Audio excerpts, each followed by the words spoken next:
अगर रेडिसन के मालिक की बात करें उसके पास आईफोन है, सिटी स्क्वायर के मालिक की बात करें उसके पास आईफोन है। हमारी बात रखें, रजौरी से यहाँ पे काम कर रहे हैं जैसे कि कह रहे हैं। अदाब, आप देख रहे हैं द वर्क न्यूज़ और मैं हूँ आपके साथ मोहम्मद शिराज। हमारे साथ बातचीत करने के लिए मौजूद हैं Congress youth leader Arif Malik ji. Welcome हमारे चैनल पर। बहुत बहुत शुक्रिया। हम आपको बताते चले, आरिफ जी पेशे से पहले ये पत्रकार थे और उसके बाद छोटी ही उम्र में इन्होंने कांग्रेस पार्टी ज्वाइन की है। आरिफ जी, हम आपसे जानना चाहेंगे, अभी जम्मू कश्मीर में 1 अप्रैल 2023 को नोटिफिकेशन जारी हुई है कि 1 अप्रैल 2023 को प्रॉपर्टी टैक्स लगाया जाएगा, उसके बारे में क्या कहेंगे आप? देखिए, प्रॉपर्टी टैक्स जो लगाया जा रहा है, जम्मू कश्मीर की जनता जो है, ये प्रॉपर्टी टैक्स की जहाँ तक बात करें, ये लोगों के बच्चों की स्कूलों की फ़ीस ये जनता नहीं दे सकती है। इन लोगों को बिजली के बिल देना बहुत ज़्यादा मुश्किल हो गए हैं, ये पानी का बिल जो नहीं दे पा रहे हैं। तो ये जो दिन ब दिन एक नए ऑर्डर जो जारी किए जा रहे हैं, हमारे एलजी साहब जो हैं नई नोटिफिकेशन जो निकाल रहे हैं कि प्रॉपर्टी टैक्स। अब मैं इनसे ये पूछना चाहता हूँ कि ये लोग जो हैं, ये बच्चों की स्कूल की फ़ीस नहीं दे पा रहे हैं, तो ये आपका प्रॉपर्टी टैक्स कहाँ से भरेंगे? जब यूटी बनाई गई थी तब भाजपा सरकार ये कहती थी कि जम्मू कश्मीर में रोज़गार होगा, जम्मू कश्मीर का युवाओं को जो है एक अच्छा प्लेटफॉर्म दिया जाएगा। और बड़े बदनसीब से हमें ये चीज़ कहनी पड़ रही है, बड़े अफसोस के साथ हमें ये चीज़ कहनी पड़ रही है कि आज जम्मू कश्मीर की जनता जो है, जम्मू कश्मीर का यूथ जो है, वो जो दिहाड़ी लगाकर जो खाते थे, अभी आप पिछले दिनों देखें एमजी हेक्टर का जो शोरूम मलिक मार्केट में तोड़ा गया। बड़े अफसोस की बात है, क्योंकि वहाँ पे कुछ यूथ जो है, वहाँ पे एम्प्लॉयज़ थे, वो लड़कियाँ थी, लड़के थे, आज वो दर दर की ठोकरें खा रहे हैं और एलजी साहब जो हैं वो टच से मस नहीं हो रहे हैं। हमारा यही मैसेज है कि जम्मू कश्मीर की जनता को कम से कम जो वादे भाजपा सरकार ने किए हुए हैं, कम से कम आप 100% वादे नहीं, 10% वादे जो आप लोगों के बीच में आपने जो किए हैं, उन लोगों की जो है सहूलतें पूरी करनी चाहिए। और इसमें जो है भाजपा सरकार बिल्कुल नाकामयाब होती हुई नज़र आ रही है। और आप देखें, पिछले दिनों एक रविंदर राणा जी का आशीष कोहली जी ने जो एक इंटरव्यू किया, आप देखें कि उनकी जैसे उनके मुंह में ज़ुबान ही नहीं थी कि प्रॉपर्टी टैक्स पे बोला क्या जाए।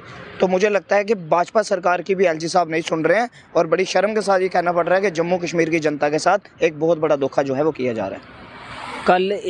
कल से एक मैसेज वायरल हो रहा है। एलजी मनोज सिन्हा जी कह रहे हैं कि जम्मू कश्मीर के लोगों के पास अगर लोग आईफोन रख सकते हैं, जो आईफोन में डाटा वगैरह होता है, हमारा इंटरनेट, वो रख सकते हैं, गेम्स वगैरह अगर खेल सकते हैं, तो प्रॉपर्टी टैक्स क्यों नहीं दे सकते हैं? देखें, आईफोन जो जिनके पास आईफोन है वो बीजेपी के चटे बटे हैं। अगर रेडिसन के मालिक की बात करें उसके पास आईफोन है, सिटी स्क्वायर के मालिक की बात करें उसके पास आईफोन है, फॉर्चून रवेरा के मालिक की बात करें उसके पास आईफोन है।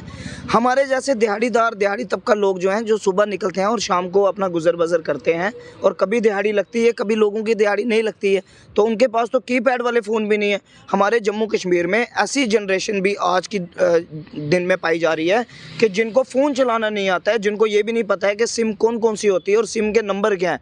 आज आप देखें, हमारे बुज़ुर्गों को फ़ोन जो कीपैड वाला फ़ोन है वो भी चलाना नहीं आता। और एलजी साहब जो हैं, आपने कभी इनको ऑन ग्राउंड कभी रोड पे चलते हुए देखा है एलजी साहब को? मुझे नहीं लगता है कि देखा होगा, हमने तो नहीं देखा है। एलजी साहब वही देखते हैं जो उनके ये जो भाजपा सरकार के जो चटे बटे जो उनको जाकर सुनाते हैं, एलजी साहब उन पर यकीन करते हैं। मैं एलजी साहब से इतनी रिक्वेस्ट करना चाहता हूँ, आप ग्राउंड में आइए ना, ग्राउंड लेवल पे आके देखिए कि आखिर लोगों को वो सहूलतें हैं या नहीं है, लोगों के पास आईफोन है या नहीं है। मैं कहता हूँ लोगों के पास बच्चों की स्कूल देने की, जैसे मैंने आपको पहले कहा, बच्चों की स्कूल की फ़ीस देने के लिए पैसे नहीं है, तो वो आईफोन कहाँ से लेंगे?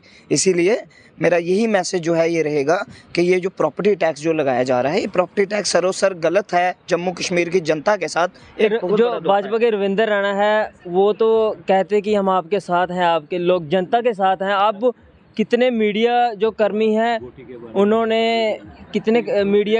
उन्होंने उनसे सवाल करने किए और रविंदर राणा जी कुछ नहीं बोला। पहले जब सवाल करते थे, पहले जब आप देखें डेली विजर्स के मसले पे सवाल करते थे, तो रविंदर राणा जी दो हाथ खड़े कर कर कहते थे कि मैं इनके साथ हूँ। आज जब प्रॉपर्टी टैक्स की बात की जा रही है, तो रविंदर राणा जी का आपने मुंह देखा होगा शायद कि वो कैमरे की तरफ मुंह कर ही नहीं रहे हैं। क्यों? क्योंकि भाजपा सरकार, हमने पहले भी ये कहा था, हम 2014 से ये कहते हुए आ रहे हैं कि भाजपा सरकार जो है ये एक हाथी का काम करती है, हाथी के दांत खाने की ओर और दिखाने की ओर। अभी एक्चुअली क्या है कि ग्राउंड लेवल में जो है भाजपा सरकार बिल्कुल जो है नाकामयाब होती हुई नज़र आई है। अपने वादे जो इन्होंने वादे किए थे, एक भी वादा जो है जम्मू कश्मीर की जनता का पूरा नहीं हुआ है। भारत जोड़ो यात्रा जो चली, ये भारत जोड़ो यात्रा क्या थी? इन लोगों की कुर्सियाँ कांपी। तब भी भाजपा के लीडर उन्होंने कहा कि ये भारत टूटा कब था कि जो भारत जोड़ो यात्रा स्टार्ट कर ली। देखिए, भारत तोड़ने वाले यही लोग थे ना। भारत तोड़ना किसका? भारत तोड़ने का मतलब क्या था? भारत तोड़ने का मतलब ये था कि हिंदू, मुस्लिम, सिख, ईसाई एक भाईचारे के साथ 70 सालों से रहते आ रहे हैं। आज भी ईद, दिवाली, गुरपुरब, क्रिसमस जो है बड़े ज़ोरों शोरों से बनाया जाता है। हिंदू, मुस्लिम, सिख, ईसाई जो भाई भाई की तरह जो है आज भी एक ही प्लेटफॉर्म पे नज़र आते हैं। भाजपा सरकार जब 2014 में आई थी, आज तक उन्होंने सिर्फ क्या किया है? उन्होंने हिंदू, मुस्लिम, सिख, ईसाई इनको आपस में तोड़ने का काम किया है। हमारे राहुल गांधी जी जब कन्याकुमारी से कश्मीर के लिए आए, उनका आने का यही मकसद था कि मैं हिंदू, मुस्लिम, सिख, ईसाई का जो भाईचारा है, जो महात्मा गांधी जी के टाइम का चलता आ रहा है, जो सोनिया गांधी जी के टाइम पे चला, जो इंदिरा गांधी जी के टाइम पे चला, जो राजीव गांधी जी के टाइम पे चला, और आप देखें हमारे जो अपना मनमोहन सिंह जी जो प्राइम मिनिस्टर रहे, उनके टाइम पे जो चला, वो भाईचारा ही बनाने के लिए जो है ये यात्रा चली। और भाजपा सरकार कहती है कि भारत टूटा कब था? देखें, आपके बोलने से भारत जुड़ेगा या टूटेगा नहीं। ग्राउंड रियलिटी में आप आगे देखें कि हिंदू, मुस्लिम, सिख, ईसाई का भाईचारा जो था, उसको कहीं ना कहीं भाजपा सरकार ने तोड़ने का काम यहाँ पे किया है। और जम्मू कश्मीर की जनता जो है ये आज समझ चुकी है। आज जम्मू कश्मीर की जनता को ये समझ आ गया है कि भाजपा सरकार जो है ये झूठे वादे, खोखले दावे और ये अपनी कुर्सियों पे बैठकर एक पत्रकार को जो है, अगर आप एक पत्रकार हैं, मैं आपकी रिस्पेक्ट करता हूँ, आपको भी कहीं ना कहीं दबाया जाता है। अगर आप कोई वीडियोस ऐसी डाल दे जो इनके खिलाफ हो, तो सुबह आपके खिलाफ जो है इन्वेस्टिगेशन हो जाती है। ऐसा नहीं होना चाहिए, ग्राउंड रियलिटी बतानी चाहिए। अगर आप ग्राउंड रियलिटी बता रहे हैं, मैं तो अप्रिशिएट करता हूँ। कुछ ऐसे मीडियाज़ हैं जो जैसे आप लगा लें TSL है, ये आपका जो न्यूज़ वर्क आप काम कर रहे हैं, कुछ चैनल्स ऐसे हैं जो ग्राउंड रियलिटी बताते हैं कि हमारे जम्मू कश्मीर में आखिर हो क्या रहा है। कभी रविंदर राणा जी को आप देखें मलिक मार्केट बठिंडी में कितना वो हुआ, आप कहते हैं जी ठीक है पथराव हुआ। मैं कहता हूँ जिन्होंने पथराव किया, ठीक है, उनके खिलाफ इन्वेस्टिगेशन करो, उनको हिरासत में दो, उनके खिलाफ सख्त कार्रवाई उनके खिलाफ करनी चाहिए। क्यों?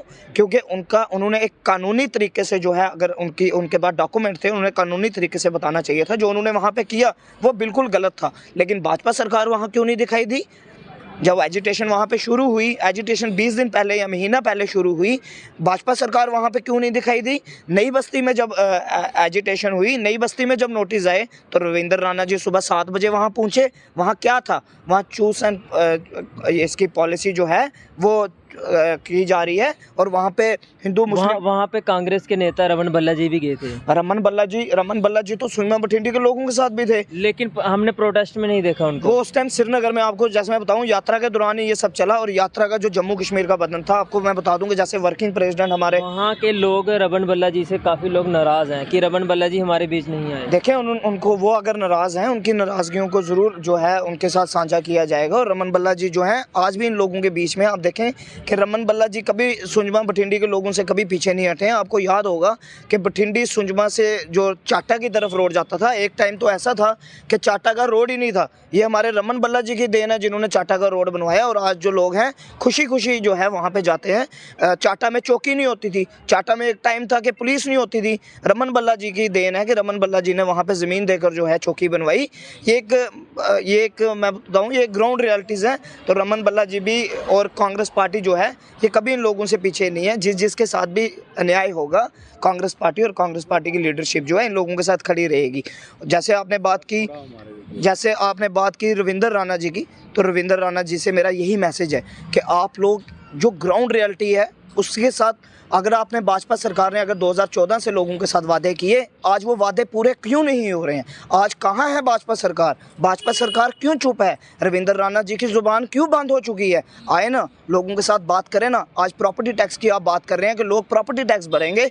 लोग कहाँ से प्रॉपर्टी टैक्स भरेंगे? लोगों के बच्चों के स्कूल में फ़ीस देने के लिए लोगों के पास पैसा नहीं है। मनोज सिन्हा जी की एक नोटिफिकेशन है जिसमें वो आपने अभी मेरे को पहले बताया कि उन्होंने कहा जी लोगों के पास iPhone है। मैंने आपको उसका एक जवाब दिया कि ग्राउंड रियलिटी में आए ना। आप गाड़ियों में जाते हैं, काले शीशे वाली आपकी गाड़ी होती है, आपको क्या पता है, आपने कभी देखा गाड़ी में जाकर भी कि आपकी गाड़ी के पास कोई भिखारी जो है, सॉरी, वो बैठा हुआ है? क्या आपने उसको कभी पूछा कि बेटा तू यहाँ क्यों बैठा है, तेरे को क्या मजबूरी है, तेरे पास कपड़े क्यों नहीं है, तेरे पास खाना क्यों नहीं है खाने के लिए, तू ये डूंगा लेकर 1-1 रुपया क्यों इकट्ठा कर रहा है? किसी ने नहीं पूछा। लेकिन इसका ये है, हमें बड़े अफसोस के साथ ये कहना पड़ रहा है कि जम्मू कश्मीर के साथ एक बहुत बड़ा धोखा जो है ये भाजपा सरकार ने किया है, और इसका इनको भरपाई करनी पड़ेगी। आने वाले समय में आप देखेंगे कि आने वाले समय में जब इलेक्शन होगी, ये इलेक्शन क्यों नहीं करवा रहे हैं? क्योंकि इनको पता है कि जम्मू कश्मीर से इनका पत्ता जो है वो बिल्कुल साफ़ है, और सिर्फ जम्मू कश्मीर से नहीं बल्कि पूरे हिंदुस्तान से इनका पत्ता जो है वो साफ़ होने वाला है, क्योंकि इनके जो खोखले दावे और झूठे वादे थे वो आज लोगों के सामने हैं।